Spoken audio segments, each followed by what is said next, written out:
Good afternoon. My name is Tiffany Lopes, and I'm the Director of Communications and Publications here at the UCLA Center for Health Policy Research.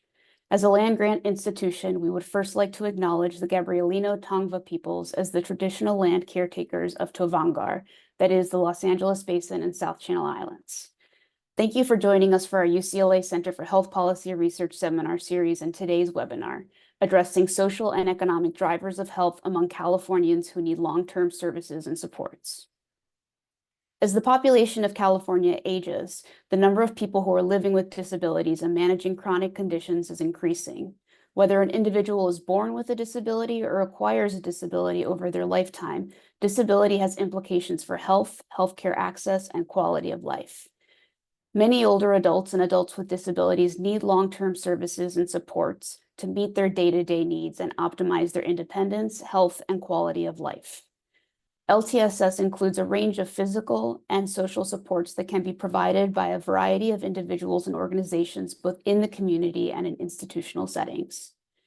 Previous studies have looked at the unmet needs for LTSS among adults living with chronic physical and behavioral health conditions, functional impairments, and disability, but few have examined the relationship between unmet needs for LTSS and health outcomes such as self-reported health and psychological distress.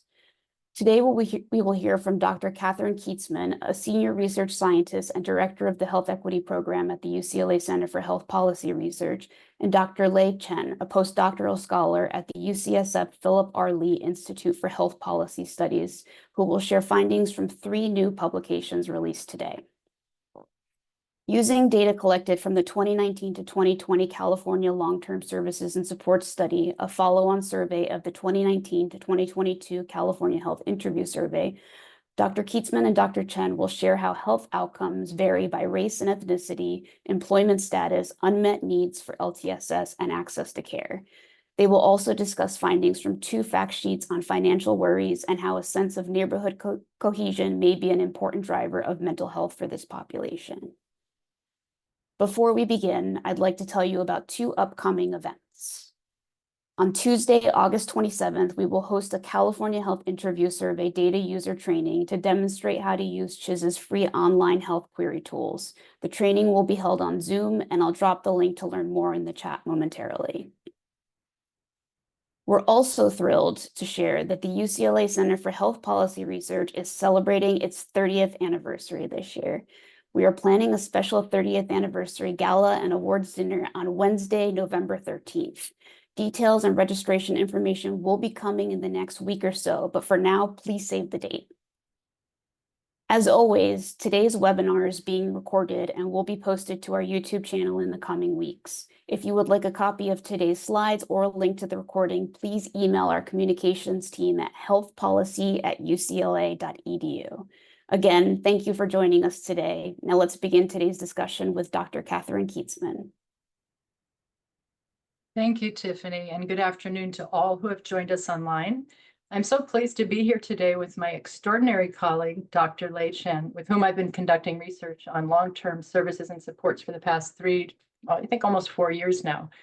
I would also like to acknowledge and thank our co-author, Preeti Jaturu, who is not able to join us today, but she has been an important collaborator and contributor to this work during her 2 years as an MPH student here at UCLA.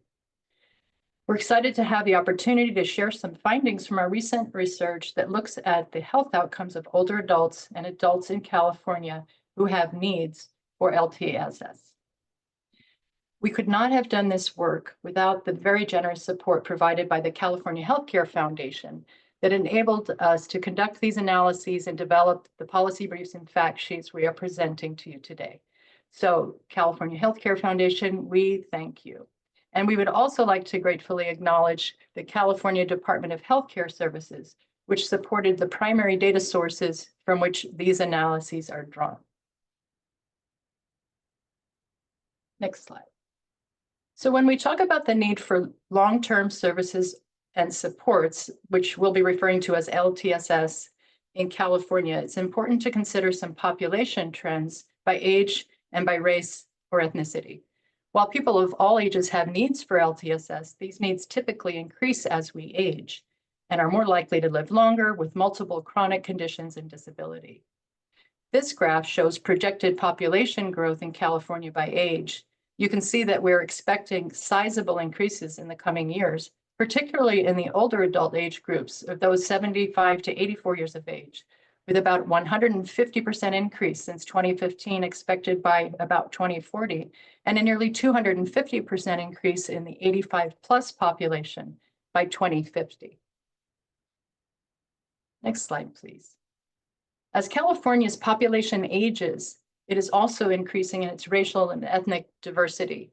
The fastest growth in the older adult population is among older adults of color.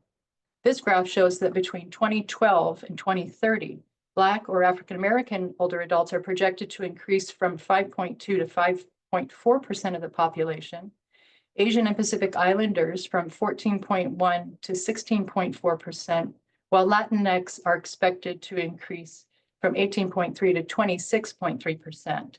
So as California continues to plan and advance programs and policies that better address the needs of older adults and adults with disabilities, attention to these cultural and linguistic differences is critically important. Next slide. According to data collected by the American Community Survey in 2022, about 4.1 million older adults and adults in California have one or more disabilities. It's important to note, however, that not everyone who has a disability needs LTSS. And estimates of how many people need LTS vary. One national estimate placed the number of people in the US with LTSS needs at 14 million, but estimates vary greatly depending on how needs for LTSS are defined. In our report, we conceptualize adults with LTS needs as individuals who use or could benefit from using long-term services and supports. Next slide. So what exactly are long-term services and supports? LTSS includes supportive services that address a range of care needs and are provided in a variety of locations. In the community, like in people's homes or independent living centers, senior centers, but also in institutional settings, for example, in skilled nursing facilities or assisted living centers. Our study is focused on LTSS that are provided at home and in the community.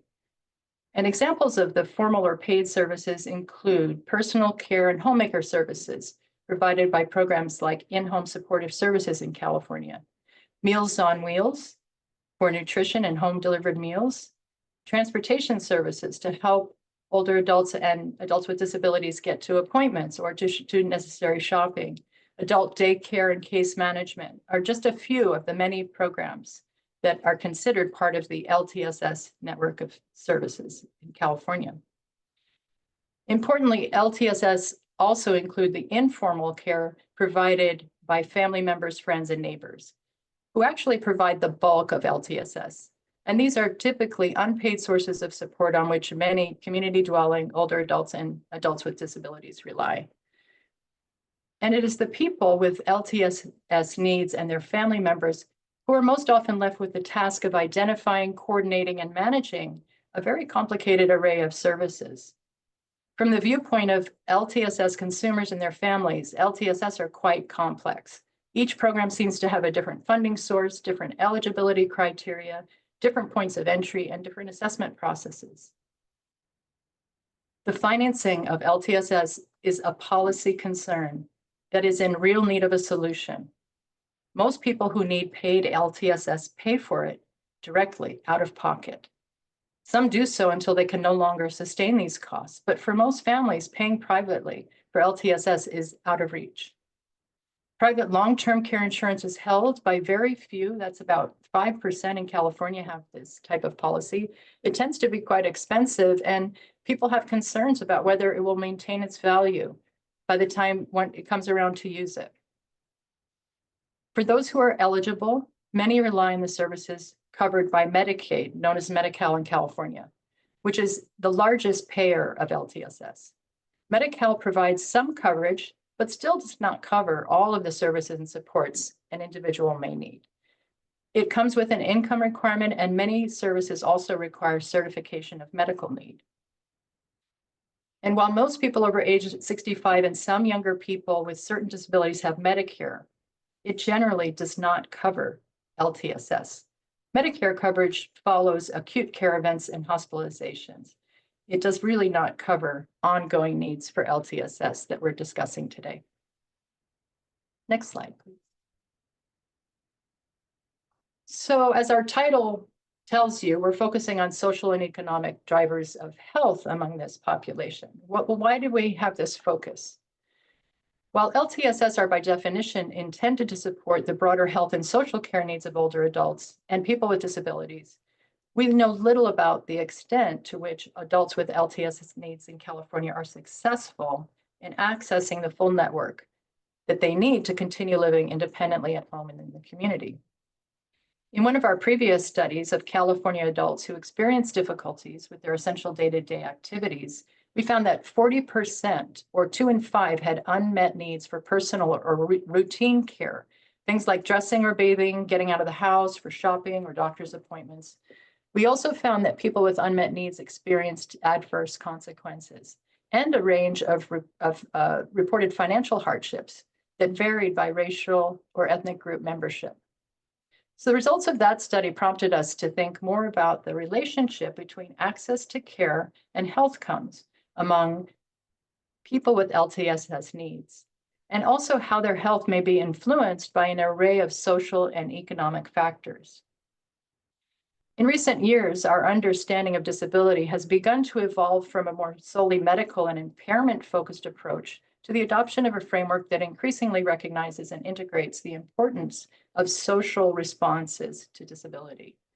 Our look at social drivers of health aligns with this approach. Understanding the economic concerns and financial worries of LTSS consumers is also critically important because there is currently no public benefit that sufficiently addresses needs for LTSS. As a result, people with needs for LTSS are at increased financial risk when compared with the general population. So in today's presentation, we will share findings from our analyses of the health outcomes experienced by adults with needs for LTSS that focus on their access to both LTSS and clinical health care and pay attention to select social and economic factors. And so now I'm pleased to pass the virtual microphone over to Dr. Lei Chen, who's going to walk us through a brief description of the data sources and measures we used, and most importantly, will present our select set of findings. Dr. Chen? Thank you so much, Dr. Kisman. So right now, I would like to provide some information about what resources of data that we use for our presentation today. So we used the 2019 and the 2020 California Long-Term Services and Supports CALTSS survey, which is designed as a follow-on survey to the California Health Interview Survey, CHIS. CHIS is the largest population-based state health survey in the United States and provides a representative sample of non-institutionalized California civilians, surveying approximately 20,000 households each year. CHIS queries a broad range of health-related topics, such as health conditions, health insurance coverage, neighborhood cohesion, use of public benefits, housing, and more. The CALTSS survey includes 5 primary domains, such as service needs, consequences of unmet needs, types of and access to services and supports, financial concerns, and consumer experience. If CHIS respondents answered yes to at least one of 3 disabilities questions, they were invited to participate in the CALTSS follow-on survey. These disability questions ask about if they have serious difficulty concentrating, remembering, or making decisions, if they have difficulty in personal care, such as dressing or bathing, and if they have difficulty doing errands alone, such as visiting a doctor's office or shopping. Across the 2019 and 2020 CHIS cycle, 3,990 respondents were screened and found eligible for the LTSS follow-on survey. A total of 2,030 completed the LTSS survey and are represented in the data we are presenting today. So here are some demographic characteristics for people who participate in the 2019 and 2020 CALTSS survey. All the numbers here are weighted based on the California population characteristics. Close to half of respondents are older adults who are 65 years old and above. More than half of the respondents are young and middle-aged adults with disabilities. Half of respondents are white non-Latinx. Close to 30% respondents are Latinx. 8% are Black or African Americans. 10% are Asians. 4% are American Indians or Alaska Natives, Native Hawaiian or Pacific Islanders, or people who identify with 2 or more races. We have more than half of respondents who are female. 3/4 respondents only speak English at home, and 14% of respondents live in rural areas. Close to half of respondents live below 200% federal poverty level. Regarding employment status, close to 70% of people are not looking for work, close to 25% are employed, and 8% are unemployed. In today's presentation, we will present selected results from our policy brief and fact sheets regarding social and economic drivers of health among Californians who need LTSS. The main health and well-being outcomes we look at include self-rated health and serious psychological distress.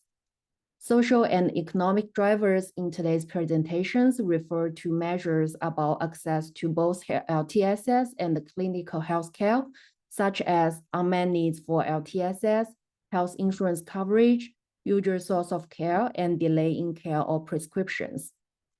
We use financial worries and income level to measure economic drivers. Sense of neighborhood cohesion was measured by neighborhood safety, whether neighbors willing to help each other, and neighborhood trust. We would like to see whether there are group differences by race and ethnicity and employment status of the above outcomes and measures. We also did some comparisons between adults with LTSS needs and the general California adult population if the measures allow.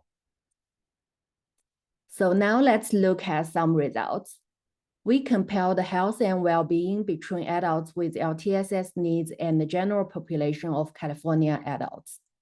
This slide shows that 1 in 5 adults with needs for LTSS experienced serious psychological distress in past months, compared with only 6% of the general population of California adults.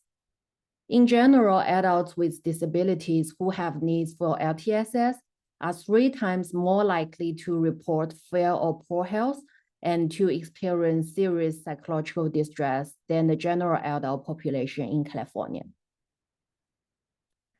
And let's take a look at another comparison between adults with LTSS needs and the general population of California adults. The psychological well-being or serious psychological distress of adults with needs for LTSS varies by race and ethnicity.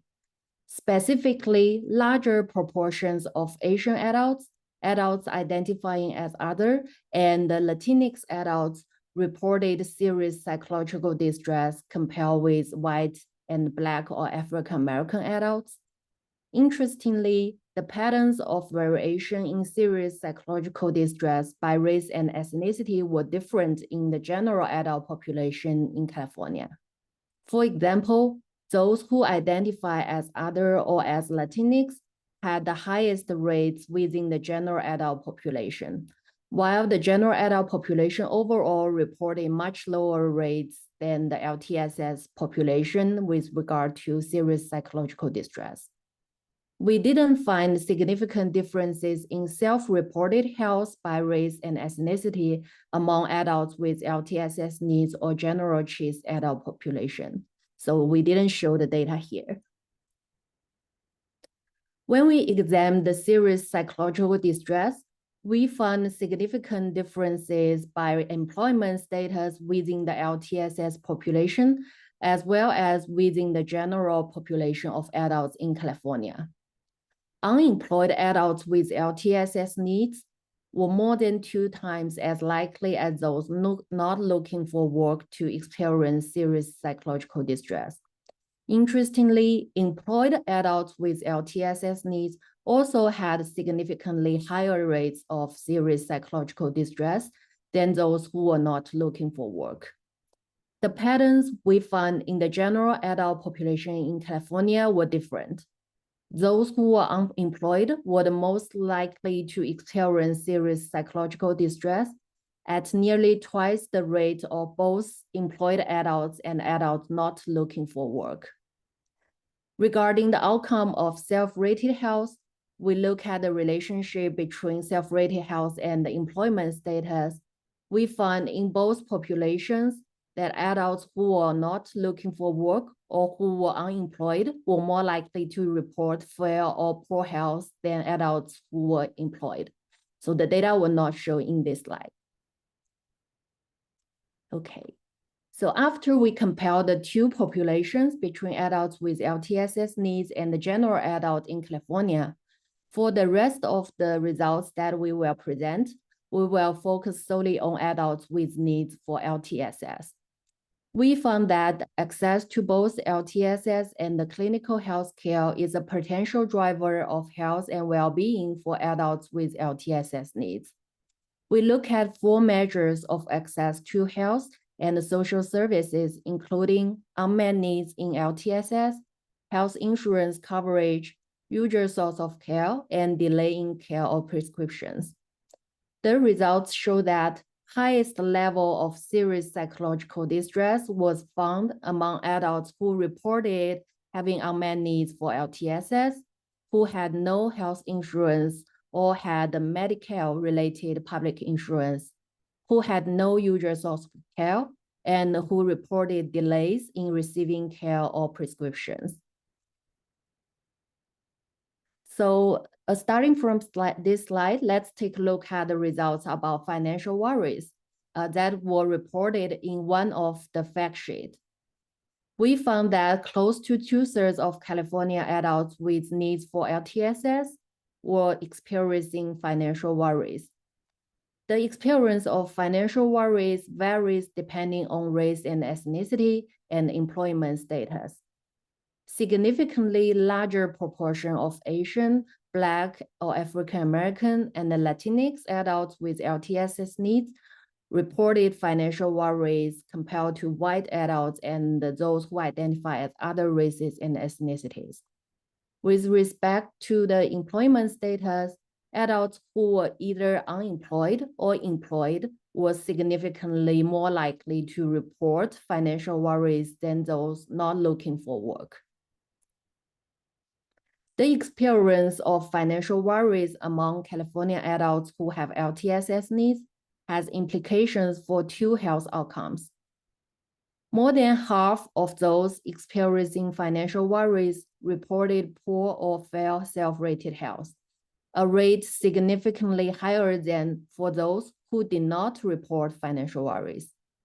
Furthermore, those experiencing financial worries were more than 2 times as likely as those without financial worries to report serious psychological distress. So more analysis and the results regarding income level can be found in our fact sheet. So starting from this slide, there are some selected findings about how a sense of neighborhood cohesion affects the health of diverse Californians with needs for LTSS. The results were reported in one of the fact sheets. Most Californians with LTSS needs report high levels of neighborhood cohesion, but there are significant differences by racial and ethnic groups. Among all adults with needs for LTSS, we found that more than 80% perceived their neighborhood to be safe. 70% reported that people in their neighborhood were willing to help each other. The data was not shown here. And 73% said their neighbors could be trusted. We also found that the perceptions of neighborhood safety and trust varied by race and ethnicity. White adults with LTSS needs were significantly more likely than adults in all other racial and ethnic groups to feel safe in their neighborhood and to believe that their neighbors could be trusted. Neighbors willing to help each other was not found significantly different across racial and ethnic groups for adults with LTSS needs. So therefore, we didn't present the variations here. So for Californians with LTSS needs, neighborhood cohesion may be an important driver of mental health. Across all measures of neighborhood cohesion, adults with LTSS needs who reported negative perceptions were more likely to experience serious psychological distress than those who reported positive perceptions.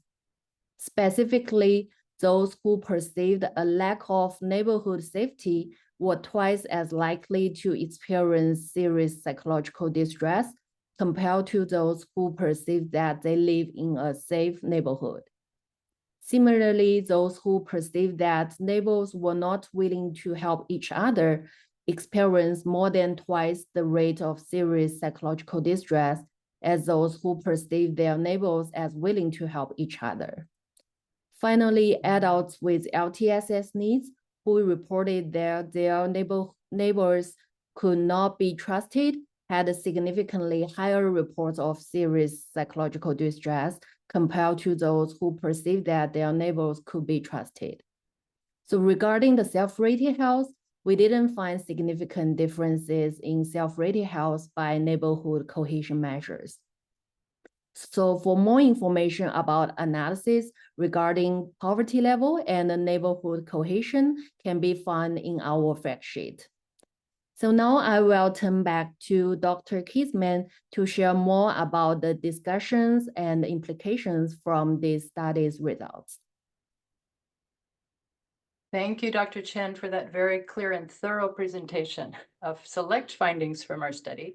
And we realize that that's a lot of information for our audience to digest. And so I want to take a moment just to recap some of the high-level findings that Dr. Chen just shared. So we just heard that adults with LTSS needs have poorer health outcomes than the general population of adults in California. In addition, those who have unmet needs for LTSS or experience barriers to accessing clinical health care are at even greater risk of poor health outcomes. The health outcomes and financial worries of adults with LTSS needs vary by race or ethnicity and by employment status. And a sense of neighborhood cohesion, while generally quite positive, varies by race or ethnicity and by income and has implications for mental health. So taking together, I think these findings highlight needs and disparities and identify potential gaps in access to appropriate LTSS and clinical health care. The identification of racial and ethnic differences in reported rates of serious psychological distress may reflect gaps in availability of services, programs, and/or providers who are culturally sensitive and linguistically responsive to the needs and preferences of specific communities. Awareness of these differences is essential to the design and delivery of outreach strategies and accessible pathways to both preventive care and treatment. And we know that employment has direct implications for economic security and opportunities to access health care through employer-based health insurance and other benefits. In this study, while unemployment is associated with highest rates of serious psychological distress within both population groups, those with LTSS needs and those who are general population adults in California, being employed appears to have different implications for adults with LTSS needs, those who are working while also managing chronic health conditions and/or disabilities. And while most Californians with LTSS needs report high levels of neighborhood cohesion, there are significant differences by racial or ethnic group and by income. Our findings suggest that feeling safe, trusting, and believing that one's neighbors are willing to help all have implications for one's mental health. Finally, the high prevalence of financial worries experienced by this population, close to 2/3 in our survey results, indicates an ongoing need to ensure access to LTSS care and health insurance that is adequate and connects with the usual source of care, ideally one that's timely, responsive, and of good quality. Next slide, please. Advancing existing and promising initiatives with the potential to meet these needs for resources could reduce some of the adverse outcomes and disparities we presented today.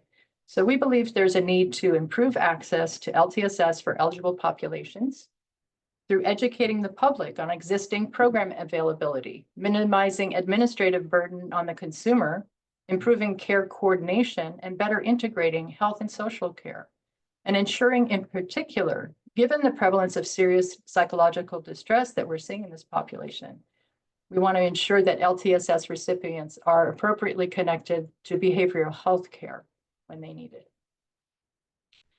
In California, the Aging and Disability Resource Connection Program aims to ensure that the public knows what services and supports are available to diverse older adults and adults living with disabilities.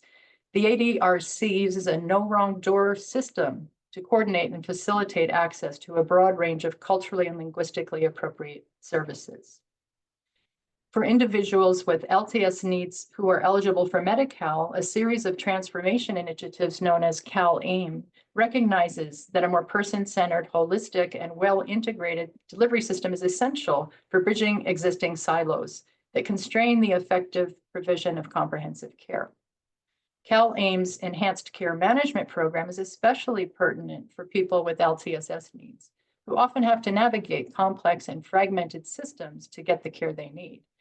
And as CalAIM's behavioral health initiative evolves, more attention must be paid to behavioral health needs and outcomes that may indeed be further compounded by aging and or living with disability. Community supports, another CalAIM program, can be paired with enhanced care management services to further address social drivers of health and meet a number of LTSS population needs, including housing, food, and transportation. Our findings related to employment status indicate a potential need for pathways to more meaningful employment for adults with chronic care needs or disability, along with assurances that for those who are employed or who seek employment are appropriately supported and compensated. Increased opportunities for employment in workplaces that provide necessary accommodations for people with disabilities can help level the playing field by addressing differential rates of pay or opportunity and reducing stressors that are associated with both physical and interpersonal barriers. It is important to note that employment issues may be different for older adults who have LTSS needs. An increasing number of older adults are working well into what's been traditionally considered their retirement years. That's a moving target. However, low-income older adults with LTSS needs in particular may be disincentivized from working for fear of losing their Medi-Cal coverage. So increasing the income limit for the Medi-Cal Working Disabled program, which is now at 250% federal poverty level, would allow individuals to work and continue receiving Medi-Cal coverage and access to LTSS. Currently, uptake of the Working Disabled program is quite low, so improving awareness that it exists and removing administrative barriers to enrollment can also help. Next slide, please. So, closing here, LTSS is an issue that affects all California households, families, neighborhoods, and communities. If it hasn't touched you and your family yet, it will. An important part of this solution to ensure that appropriate LTSS are affordable, accessible, and universally available to all who need them is provided by aging and disability stakeholders. These stakeholders have been working on this issue for some time, and there are some promising legislative, administrative, and advocacy efforts underway to find solutions to the issue of affordability. Next slide, please. And before we go to Q&A, just wanted to share with you some of the related work we're doing. We are almost done with data collection for a second cycle of the California Long-Term Services and Support Survey. I'm pleased to say we expect 1 year of data to be available for preliminary analysis by the end of this calendar year, and the 2-year data set available by the end of the next calendar year. We're also currently conducting in-person interviews with up to 100 older adults and adults to explore the lived experience of older adults and adults with disabilities in California. And to learn more, to supplement what we're learning from these population level data. So really excited about that process. We're about midway through. We've been doing data collection in English, but we have recently translated our materials into 3 other non-English languages, Chinese, Mandarin, and Vietnamese and Spanish. And so this is an opportunity for us to understand other people's experiences and to bring their stories to life, in addition to sort of these population estimates we're providing today. And then finally, we're getting close to confirming that we will be repeating the CHIS LTSS follow-on survey again in 25-26. We're really thrilled about that. I mean, we are having an opportunity to establish some opportunity to look at trends over time, but also we're continuing this ongoing work with the California Master Plan for Aging Data Dashboard on Aging, where LTSS indicators are being populated on their dashboard as they measure progress toward attaining their 5 primary goals that aim to address the health and well-being of older adults and adults with disability in California. So the more series of data we have moving forward, we'll be able to continue to follow that 10-year plan and provide some numbers to see what changes happen over time. So thank you again all for attending today to learn more about our research on LTSS in California.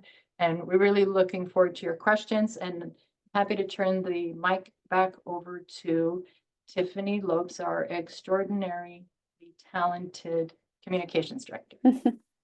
Oh, what a nice introduction. I wish I had done the same for you. You're both extraordinarily talented as well. Thank you so much for having this webinar and producing these publications. As I mentioned earlier, my name is Tiffany Lopes, and I'm the Director of Communications at the UCLA Center for Health Policy Research. To get through some of these audience questions, if you have any, please use the Q&A function in Zoom.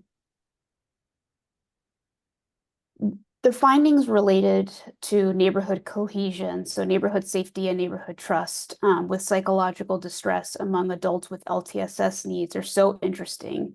Do you have thoughts about how social cohesion could be improved for adults with LTSS needs? Yeah, that's a great question. There are a lot of ways. There are a lot of ways. I think part of our interest in looking at the neighborhood data is recognizing that geography matters. And if people feel comfortable in their neighborhoods, there may be an opportunity to connect to opportunities to get help, to socialize, to to fill in all of those connections that help reduce loneliness or isolation, which can be an issue for people, especially if they are needing to rely on others to help them get out and about. So I think that that services that already serve older adults and people with disabilities in California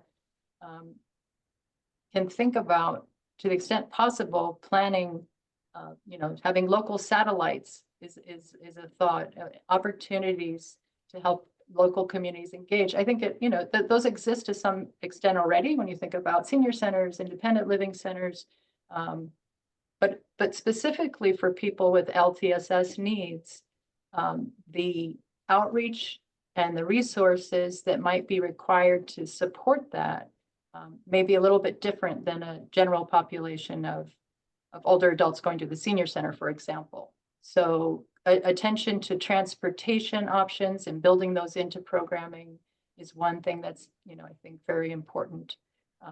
But certainly we know from the rates of loneliness and social isolation that have been increasing across all age groups and are a very large concern for older adults. Programs to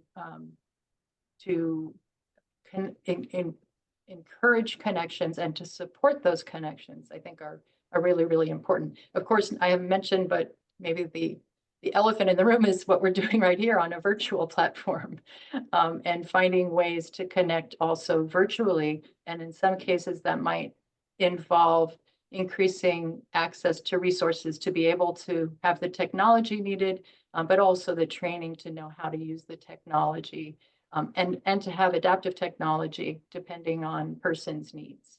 So those are some immediate thoughts. I hope I answered that. I kind of went off. You definitely did. And thank you. Sort of staying on the topic of neighborhood cohesion, are there, in addition to race and ethnicity and income level, are there any plans to look at these data specifically by location or region, so neighborhood kind of level data? I love that idea. Our current data set doesn't really allow us to do that, because we can't get down to that. We have a relatively smaller sample size by the time we look at county level data, for example, let alone even smaller, smaller estimates that we would produce if we were looking at zip codes. So I don't think we have the power in terms of sample size to be able to look at this using our current survey data. That said, I do think that, again, that pointing back to that qualitative study I mentioned, we do have opportunities to learn through a qualitative approach more about people's local geographies and how that may affect access to care and engagement. Lei, do you have anything you would like to add to that? Dr. Chen. That's a great question. I think if we have more like cycles of the data in the future, we may try to combine, several data across different years to see if the sample size can be sufficient for us to take a look at these geographic differences. But that's really a great point. Like, maybe different counties, like different environment and geographic situations can, impact a lot of this social neighborhood cohesion and the health and well-being. Right. We had another neighborhood cohesion question come in as we were talking, so I'm going to ask this one too. So while we're on the topic, do you have any plans to focus on factors such as physical accessibility of homes, retail, transportation, etc., gentrification, and changes in where cultural communities settle over generations affect the neighborhood cohesion results? That sounds like a dissertation. That's great. I mean, I love this. It's interesting that we're getting a lot of questions about the neighborhood social cohesion questions. That's exciting that people are responding to that. And really, I mean, to be fair, we're really just touching the surface with the small set of questions we used from the California Health Interview Survey to look at this. But I think that, in the reason that it's important to start looking at all the things that you mentioned in your question, all these other pieces that would require support, local geographic support, and enhance those opportunities to connect. All of those are part of just one of the many different issues we need to think about. And I like the conversation, even though we're doing it through chat, but I like the conversation because I think part of what we're trying to do here, and we're starting to do, but it's really just the tip of the surface, is look across the intersections of these social and local geographic factors and these financial factors and the LTSS needs and the clinical care needs and access to care issues. Looking at them independently only takes us so far. But again, I love the ideas, and I hope we can brainstorm and think about ways to go deeper in looking at the role of neighborhoods with this population, because I do think it's untapped, even though I think on the face of it, it seems really logical, like, hey, but we'll see what there are others in the room and out there who probably already gone very deep in this topic. And so, but we'd like to get to be part of that conversation. Yeah, and for folks who are in attendance right now, if that's something that you have done some research on, you can definitely email us at healthpolicy@ucla.edu, and we will send those questions on to Dr. Keatsman and Chen. Another question / comment. Very interesting. Thank you for this important work. You found that those with LTSS needs are about 3 times as likely to experience psychological distress and fare poor health. What do you think is contributing to these differences? Is it higher rates of disability, older age, something else? Yes. It's, there can be so many factors that are contributing. I think that we have to be clear that some of the people who have LTSS needs have them in relation to having serious psychological distress.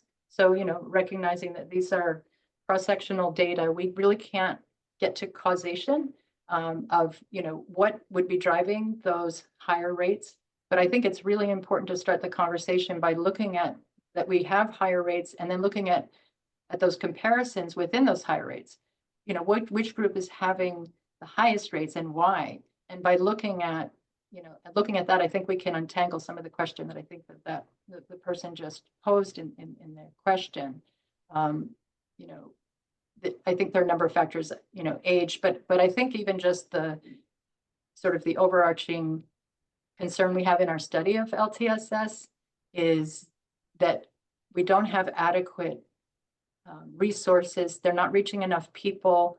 People can't afford them. And I would put forth that certainly all of those factors could really increase psychological distress, because if you don't have your basic needs met, then your sense of wellness is definitely going to go down, in my view. So, Lei, I bet Dr. Chen might have some to add here. Yeah, and we are also working on several like peer review journal articles using like multi-level, like multivariate regression models, try to like control several variables and to see what may be the main like drivers or the determinants of the health and well-being for people with LTSS needs. So those are still the cross-sectional data, but we use like advanced quantitative methodology, try to see like we included the variables like the disability status, whether people have individual or multiple like types of disabilities, or we compare the age differences. So all like factors we want to explore. And yeah, I think in the future we'll have more publications like addressing these questions. Thank you. Thank you. Did worries about finances vary significantly between adults with LTSS needs versus the general adult population? We weren't able to look at that because the financial worries questions were in our LTSS survey, but they were not in our general population just survey. So those results are actually limited to the adults and older adults with LTSS needs. Thank you. It would be interesting if we could add those questions to CHIS and compare.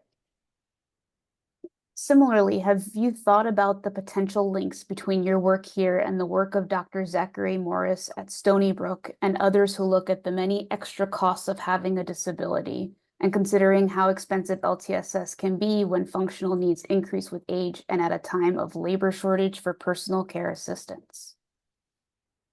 Yes, there's a lot to unpack there again in that question. I think that now that you're calling out Dr. Zachary Morris, we're going to take a closer look because we are looking at costs of disability in a way here, because we're looking at the outcomes or the results of, being financially worried. But it is, again, the compounding of these different issues that potentially create some of the psychological distress and the poorer health outcomes that we're seeing. I think I lost the part of the question there. Maybe can you repeat part of that? I'm not sure I answered all of it.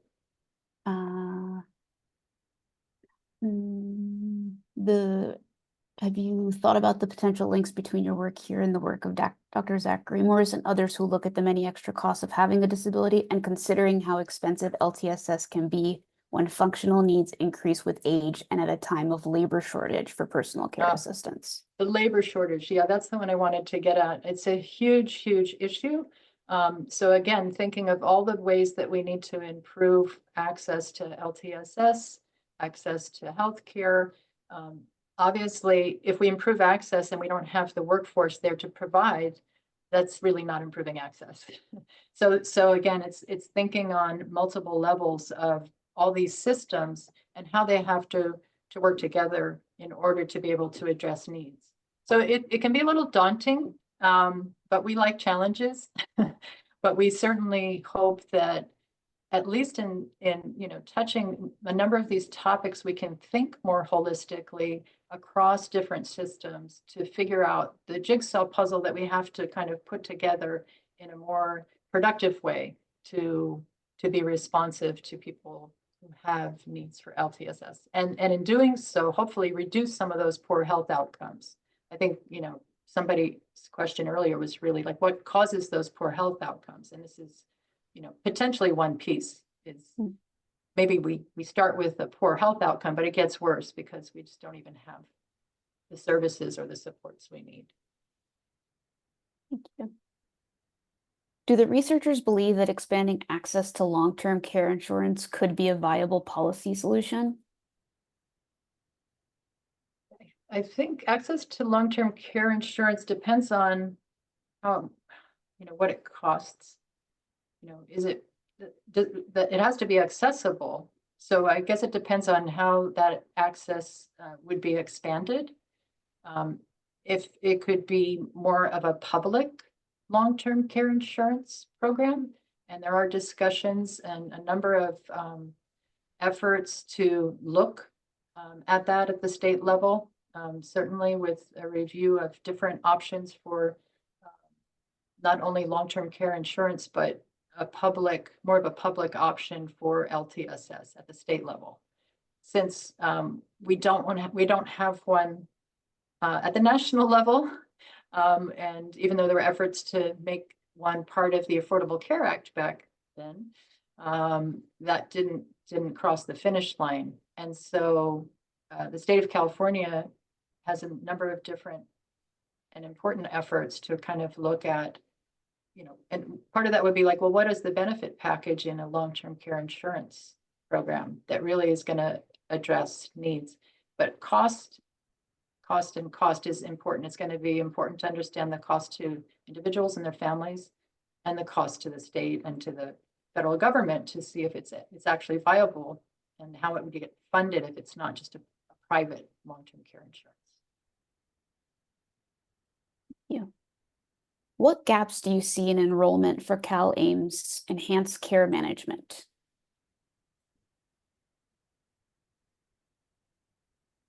I'm not sure if I don't know. I haven't done a gap analysis of enrollment in CalAIM. Do you have more information you could add to the question? I mean, I think that it's a newer benefit through the CalAIM, and I think that I'm not sure if there's something more specific. Apart from people like knowing it, do they know about it? Is the outreach appropriate? Is it reaching the people that can benefit from it? Obviously, it's limited to those who have Medi-Cal. And so in that sense, enrollment there is limited. It has to be offered depending on who's offering it through what health provider. There may be some issues there, but I think I will defer back to the audience to jump in with any further information. Yes, if the person who asked the question, it's an anonymous attendee, wants to follow up in the Q&A, we still have a few more minutes so we can tackle that question then. Was any follow-up data collected for the other ethnicity category? And are there plans to further disaggregate the data to separate American Indians and Alaska Natives, Native Hawaiians, and Pacific Islanders, and people who identify with 2 or more races? We don't have any follow-up data for that group, and we would love to be able to disaggregate it, certainly. That's a high priority, for our work, but for the center's work here more broadly. We don't have the numbers to be able to do that, to present, sort of meaningful statistical data. But again, in a small way, I think qualitative study which represents some of the group's members that are in that other group, is one way to get at least some documentation of maybe the lived experience of some of the members of the groups that are unfortunately grouped together there, really just because we didn't have a robust way to look at them otherwise. Thank you. Somebody asked in the chat if they could get a copy of the publications, and so I'm gonna drop those in a couple minutes. But we have a comment following up on the ECM question, and someone says, yes, I believe ECM has a population of focus for folks who are at risk for long-term care institutionalization, and was curious if this should be promoted as a way to help close the gap of getting increased access to LTSS. Yes, certainly any program and recruitment or outreach effort that will help to reduce institutionalization is going to be favorable. And as we have existing long-term existing programs like the multi-purpose seniors program, which has intensive case management for people who are at risk for institutionalization, being able to expand the reach of that through a program like CalAIM's enhanced care management, I think has got potentially great benefits. But the devil's in the details always. Are you reaching the people, and what's the assessment process? And is it, are the services available, provided by a culturally appropriate provider who's responsive and understands, the individual's needs? I think all of those things are to be considered, thinking about enhanced care management enrollment. Thank you. We have a couple of comments, so I'm going to just read them. One is an informational comment. Mary Lou Breslin and Nancy Mudrick have done interesting work looking at where Medi-Cal offices with accessible medical and diagnostic equipment, such as height adjustable exam tables, are located in LA, and the implications of inaccessibility for the healthcare of people with mobility disabilities and where they live. Thank you, Sylvia, for posting that. Yeah.